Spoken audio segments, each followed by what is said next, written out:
and welcome to this inaugural live webcast of the GRT Link. I'm Eric Matei, joined by Dr. Paul Mormon and Jenn Denham of Optify for this premiere episode that's all about patient marketing strategy. We're talking about recall, scheduling, and pre-appointing in this modern eye care environment. Dr. Mormon, Jenn, how are you all? How are you all today?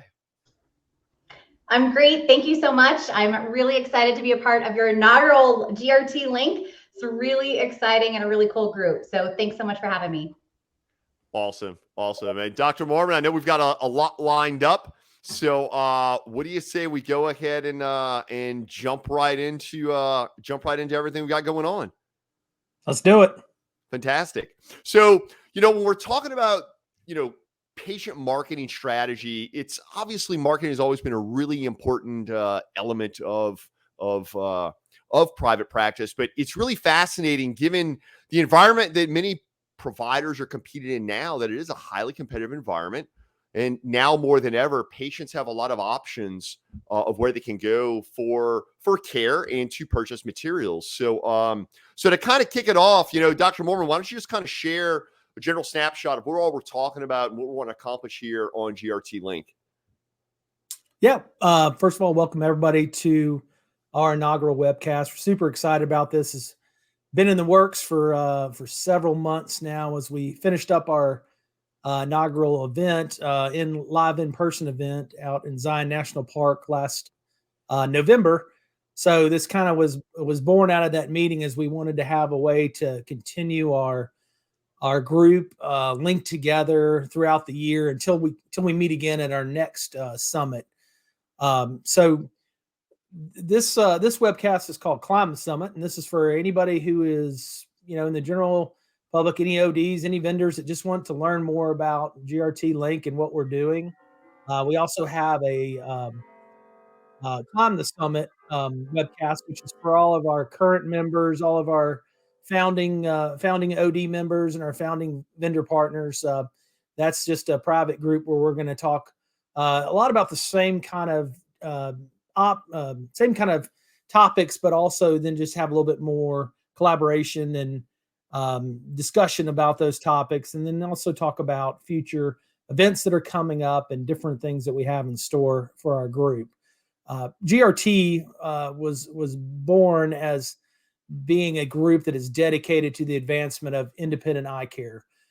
Something that we just found was very lacking in some of the space of, not only growing independent eye care, but having a whole lot of fun doing it, getting outdoors, doing a lot of things outdoors. So as you'll see, all of our events involve being out in the great outdoors, being able to go visit our national parks and have some just fun while we're doing it together, while we're learning and growing. So GRT, for those of you who don't know, stands for Grow, Retain, and Transition. So this group is all about growing your practice, retaining your key patients, and retaining your just core team members, and then transitioning to the next generation of optometrists. So we discuss a lot of strategies about how to continue your legacy and make it a profitable transition too for both the OD who's transitioning out and the optometrist that's transitioning in.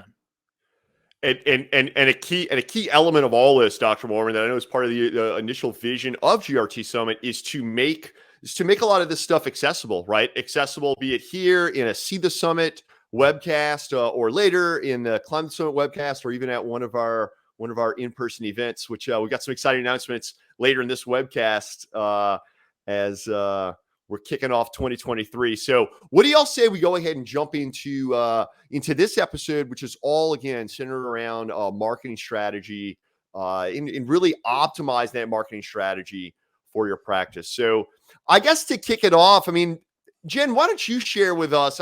We know you've got a big background in marketing, even outside of Optify, prior to Optify. So why don't you speak a little bit about what it means to have an effective marketing strategy in the current eye care environment?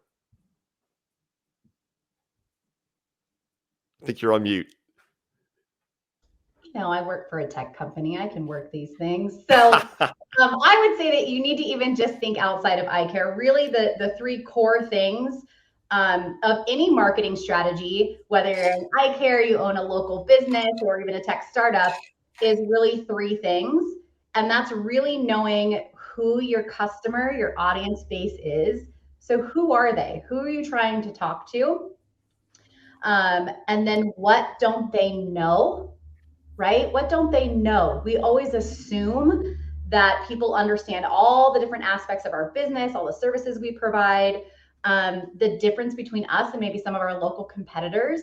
So who are these audience members? Let's imagine that you're sitting in an auditorium and all of a sudden you were able to talk to everyone that you're either currently servicing or you want to service in your local community.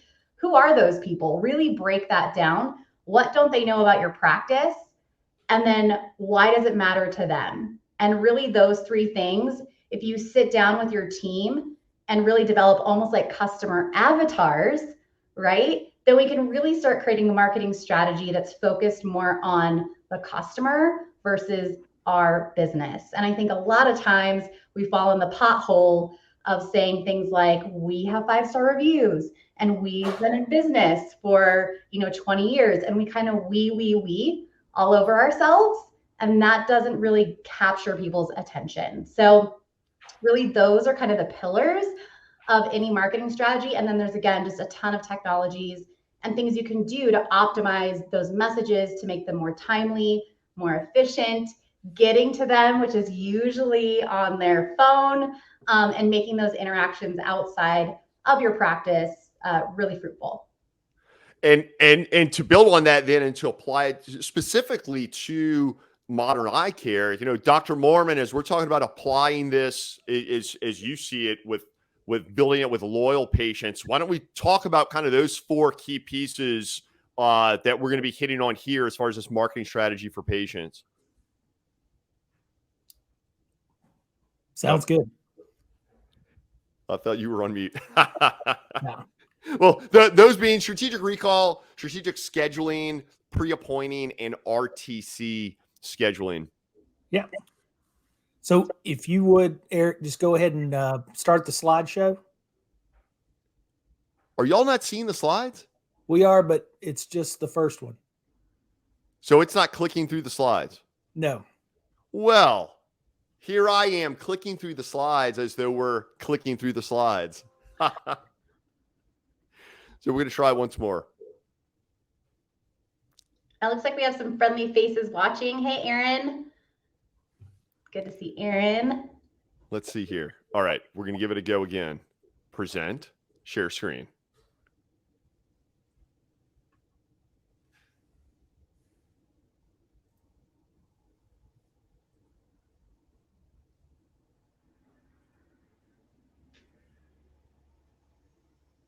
Oh, goodness. Hang on.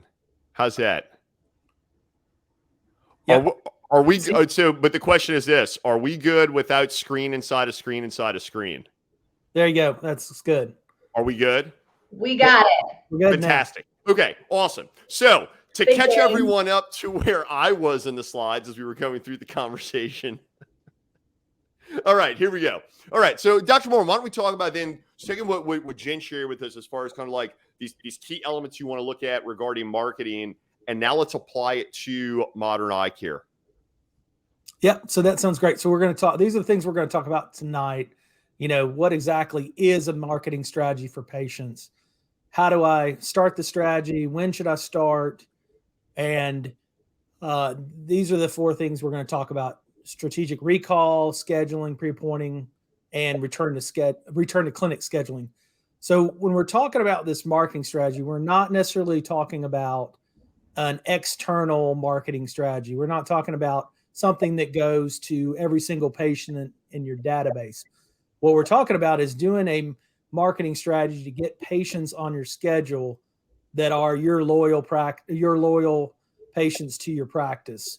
So, so going into what patients, how do you define a loyal patient to the practice? And that's patients that show up on time for an appointment, patients that value the technology that you have in your practice and what you recommend, patients that purchase glasses and contact lenses from your practice, And then your patients that return to your clinic on a routine basis. And, let's just call that every 1 to 2 years. And so now let's talk about what patients are not loyal to the practice. So these are the ones, not that we're trying to not schedule or not come in, but just the ones that we're not going to prioritize on our schedule.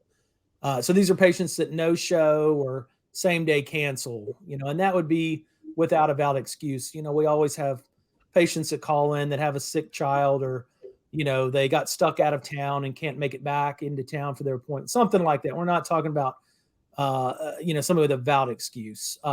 Patients that do not value our screening and technology. These are the patients that kind of, if you offer them, Optos or some type of screening photo or technology, they really resist doing that because that's not what they're there for. They're there for just a prescription that they can take out. Also, patients that bounce around or come back inconsistently. We have strategically kind of not necessarily remove those patients, but kind of let them know that we're looking for more loyal patients.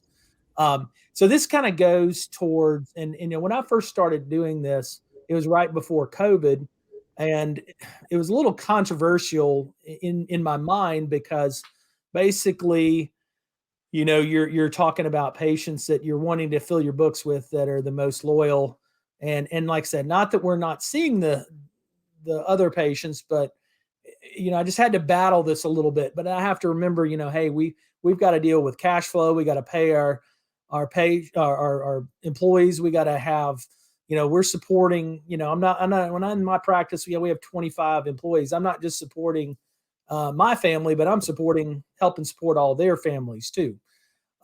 So you can do this if you're just a cold start, just getting going. If you've been out for, practice open for 40 years, if it's a third generation practice, whatever it may be. But I would say start by coding the patients at the time of the exam. So we do this as we're completing the chart in our EHR. So this is in a screen that's not seen by patients. So it's kind of tucked away where our team knows where to find it, but it's just not going to pop up while you're working with a patient or, doing something in an exam room. We use a 1 to 5 star rating system. My good friend, Mark Kapperman, who we kind of came up with this together, he uses kind of an ABC 1, 2, 3 grid, similar kind of things. He just does his a little differently based on average, revenue per patient. And he kind of, are you at that average? Or are you above? Or are you below? And he uses those metrics to kind of do his protocol. So whatever you decide you want to do, write the coding protocol, educate your team on the protocol, and we encourage and incentivize our team to participate in this strategy. So as with anything you do in your practice, if you don't have buy-in from your team, it's not going to work. So we have a full schedule in kind of protocol within our. So when our front desk keeps our schedule full, they get an incentive at the end of the month. If we have a no-show, if we can plug that in, we keep up with those. Our team keeps up with those, so we can kind of reward those who are really good at pulling a patient forward from the next day or the next week or something. And then empower your team, and this will hold them accountable when they are helping you with your charting, or they are talking to a patient on the phone, so they can help you, even streamline your protocol to make it even more successful as you go. You bring up a couple really great points. I think the most important being that this is simply a matter of prioritizing those patients who prioritize your practice, right? Those patients who, again, if we think through that rubric of what you shared, Dr. Mormon, what defines a loyal patient, those patients who value the full scope of services, the advanced technology and diagnostics, the materials and products, and your optical offerings. So it's important that to take the time to prioritize them in the same way they prioritize you and your practice. So why don't we then look at this in the context of now kind of like applying this. So now that we've identified who these loyal patients are, who we want to prioritize, because again, they prioritize us as a practice. Let's now dig into how we're going to implement this. So, Dr. Mormon, why don't you walk us through this spreadsheet here? Yeah, so something we always talk about, with our group, especially during our meeting last fall, was using a year-over-year strategy. So basically, this goes back to 2009, where we have all of our months, all of our revenue, and we can keep up with which is our best months and which is our not so good months. So Eric, if you'll click through about 4 times. So these red arrows, those are our kind of, those kick off our worst months. So February, kind of April, May time, and then September, October, November. Those are kind of our string of months that are not so great. So if you click through a little bit more, you'll see some green arrows pop up.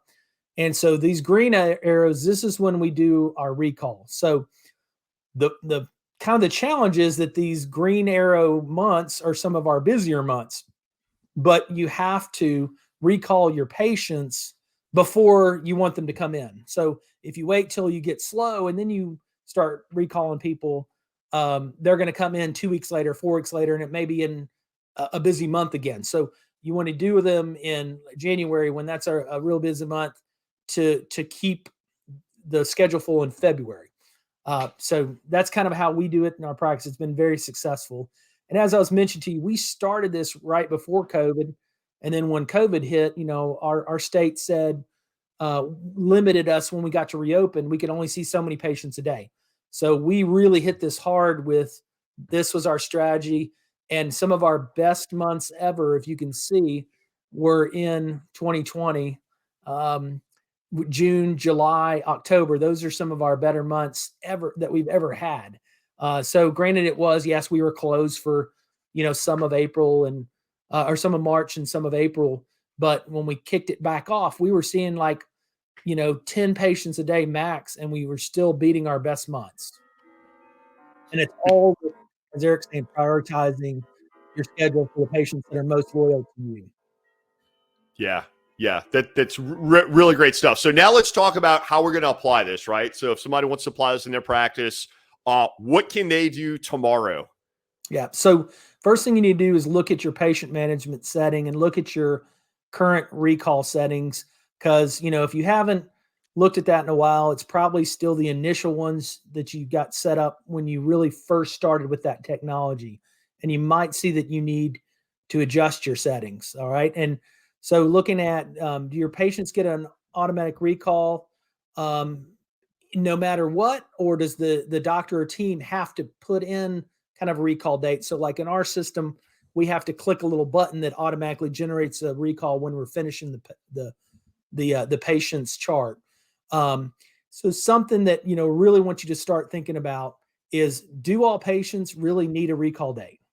Okay. So it's kind of something hard to wrap your head around, but this is how you start prioritizing your schedule for these patients. Is maybe the person that shows up 20 minutes late complains about, that they had to wait a little bit to get started. And then when you get in there to work with the patient, they say, I just want to take my prescription out. Those are patients that we're not putting in necessarily a recall date for.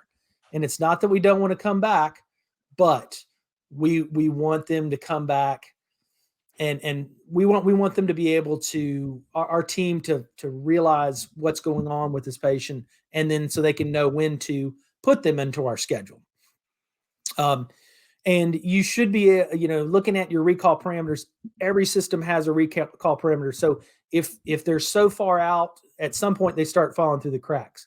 So ours is at basically at 18 months. So if you don't come back in 18 months, you're kind of through our recall system crack, if you will. But that's on purpose, because we want to call those people and we want to solution reach and talk to those people. I'm just telling you what system we use, and it's not because I think it's the best. It's just the one we have. And, we're actively looking for always something better. And Jenn, if you wouldn't mind, right quick, just share a couple quick words. I know you are absolutely, man. even outside of your work with Optify, kind of a foremost thinker regarding tech and automations. Any other pointers regarding how to dig into this stuff or how to utilize these systems? Yeah, I think a couple things. So one is just on, I think what average order value, which is huge, right? So I think being able to identify that and recognize that for a descriptor of a loyal patient is huge. I love that, Dr. Mormon. And that's, one of the things here at Optify we're able to affect and be able to report and see kind of those great numbers. And then recall is huge. But I think I'll wait a little bit later to dive a little bit more into that. I think it's really important that we're also allowing our patients to be loyal to us, even outside the four walls of our practice. So we'll Absolutely. Awesome. So Dr. Mormon, to kind of build on what you were just saying, why don't we share this just brief example? Yeah. So most of all of our systems, they're set to not to recall a patient, send an auto recall until after it's been, 365 days. And that's because if they get a recall earlier, they may get a recall, but they're not eligible for their vision plan, or there may be some reason why. And we don't want them coming in and us basically having to tell them, oh, sorry, you're not eligible yet. Or so they're automatically, when they get that recall, generally it's always past their date when they're truly due. So that's kind of where you got to do a couple secondary recalls. So just make sure your settings are good in your system. And they're going to pass through this auto recall system at some point. And like I said, either they slip through the crack or you're ready to manually recall them. So something we talked about in one of our pre-GRT meeting webinars that we had, where we started talking about how you can make money when you're out of the office, was about having recall days. So we have these big recall days, and it's usually on one of our single doctor days where we distribute lists and we just start with recalling patients. And so, what we'll do, like for example, in January, this January, we manual recalled everybody that was due January 2022, and then also the 3 months prior. So you can't just look at those lists and just start recalling everybody. You've got to have a protocol for how to evaluate these recall lists. And we try to make it as easy as possible. It's great, and I like the idea because Mark Kapperman uses that average sale that Jenn was talking about. But sometimes that may be a little challenging to find if somebody's not really savvy with your financial part of your system, or, some of our patient or team is not, they're not able to get into some of the financial data. So we have what we call our 1 to 5 star program, and we recall everybody who is a 4 to 5 star patient, and then everybody who's private pay. So even if they're just exam only, we still get those patients in because they're great loyal patients generally, and they're paying us cash. We don't have to spend any staff time collecting that money. And then if time permits, we recall our 3-star patients. Anybody who's a 1 or 2 star does not get the recall on our recall days.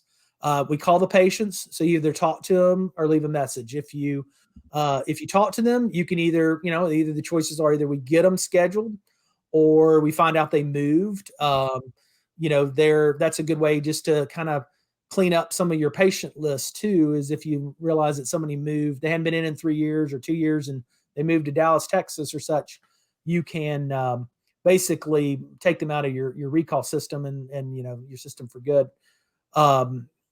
If you leave a message, anytime they leave a message, they're always sent a message through our Solution Reach program.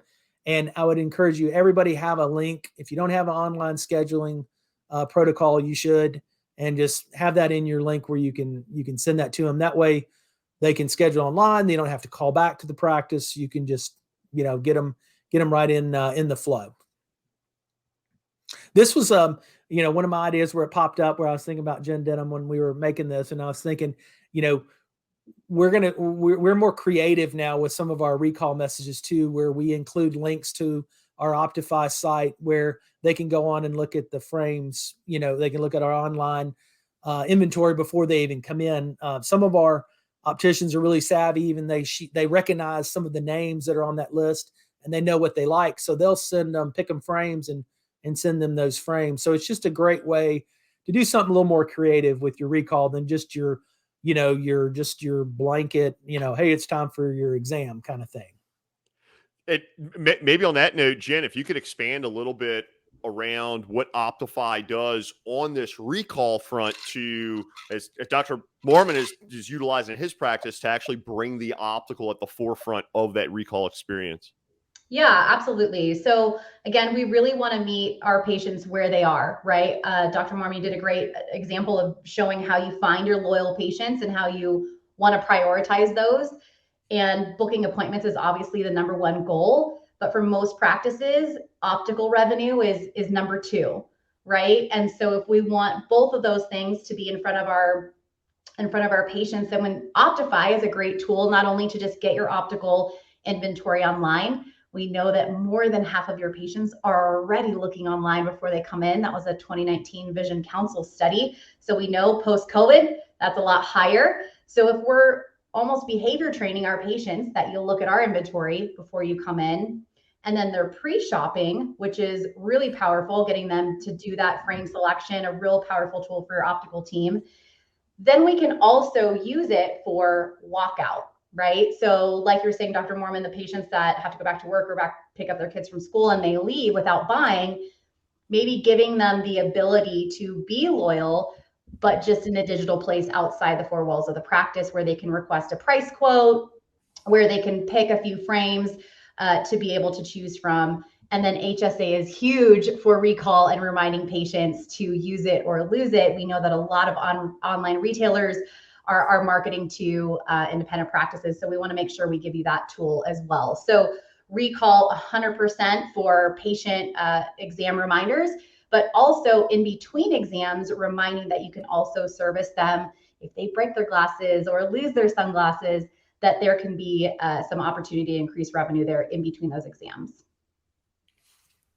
Absolutely. And I suppose then putting that applied then to get back to this goal of attracting patients who prioritize us. Dr. Moore, why don't you share a bit now from the scheduling side, strategic scheduling, how we're going to be sure that those patients are always going to have an opportunity to be plugged into the practice.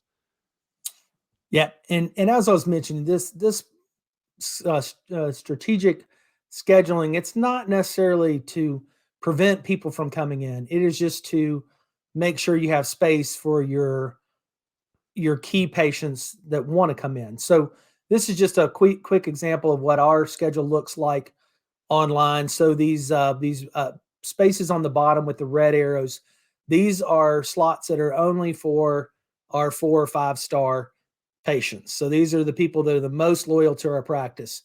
And as you can see, the above ones, which if you click through, these are the yellow arrows.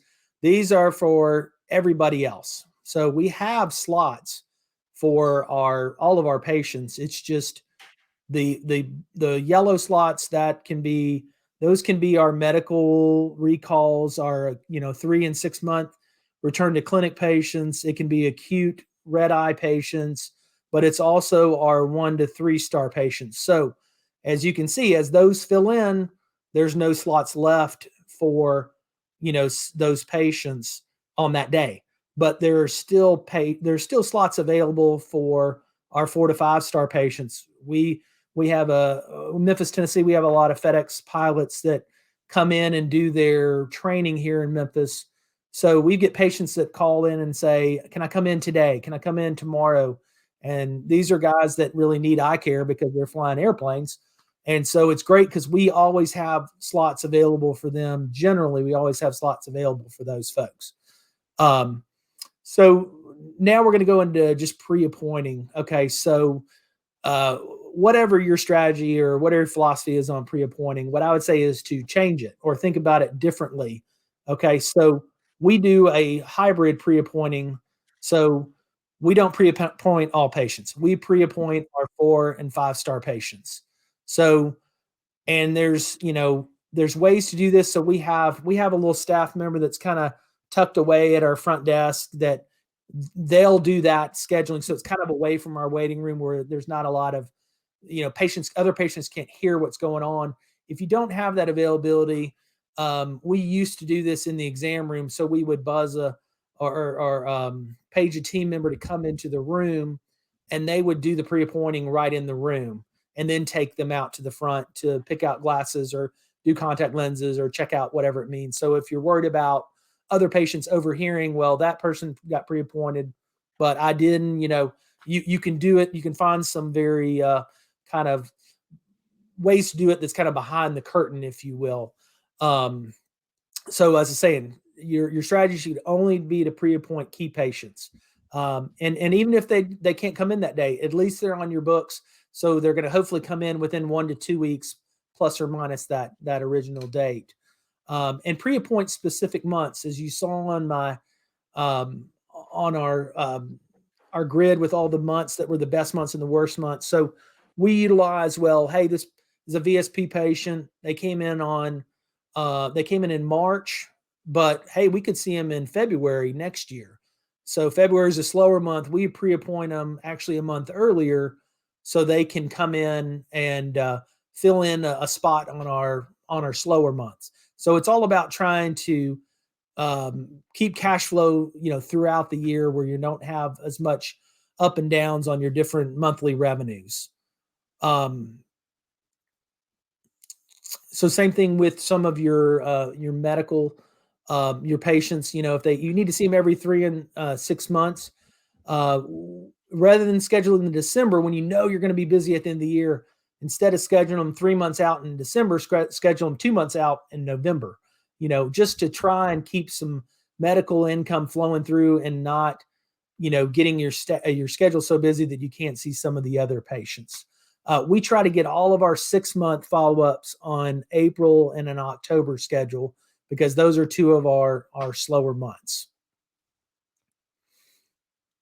And then, as we talked about with Jenn, with Optify, we try to use that technology to do our end of the year for FSA. And just remember, there's a lot of people whose FSA gets reloaded January 1. So we'll actually schedule some of those people for a return to clinic, basically in January, or schedule them this reminder use our Optify technology to do that. Yeah, that's phenomenal. We're meeting our patients where they are, which is more and more online, and giving them a modern way to be able to engage with our business. Pre-shop, pre-selecting frames is going to save your staff 10 to 15 minutes in optical. So it really helps. We have some practices that are like, time is of the essence.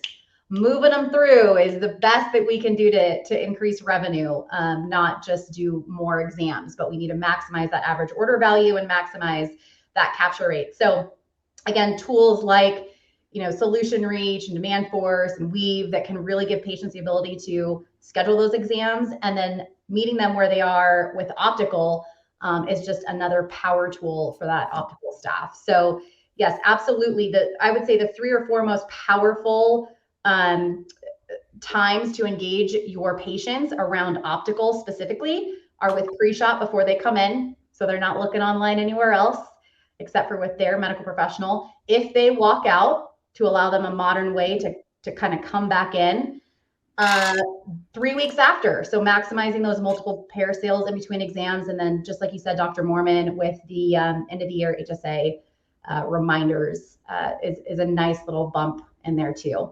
But constantly, giving your patients the ability to browse that optical is also where we can probably increase that loyalty in between exams and that average order value per patient. Great stuff, y'all.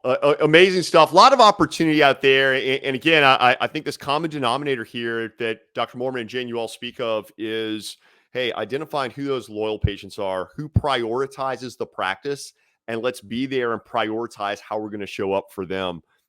So why don't we wrap it up? Dr. Mormon, if we just want to kind of run through the dates for our events this year with a whole lot more information to come.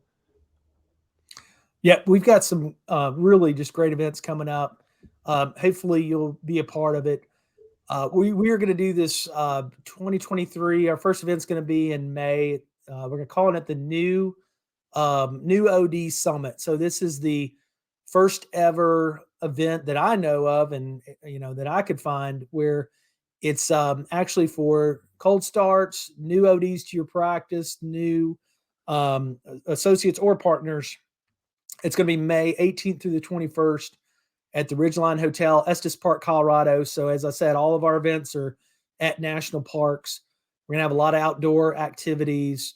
If you've got a new associate or a new partner, I guarantee you they'll come away from this meeting with lots of knowledge.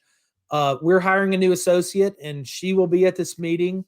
My new partner will be at this meeting. So the whole point is our meetings, is anybody will tell you that's been, is it's not just to go to have a meeting. It's go to make friends, go to have some lasting relationships that you keep in touch afterwards. So that's our whole goal, is to engage these people in independent optometry and then support them, keep them accountable, and get you back to our next event too, because it's going to be even bigger and better.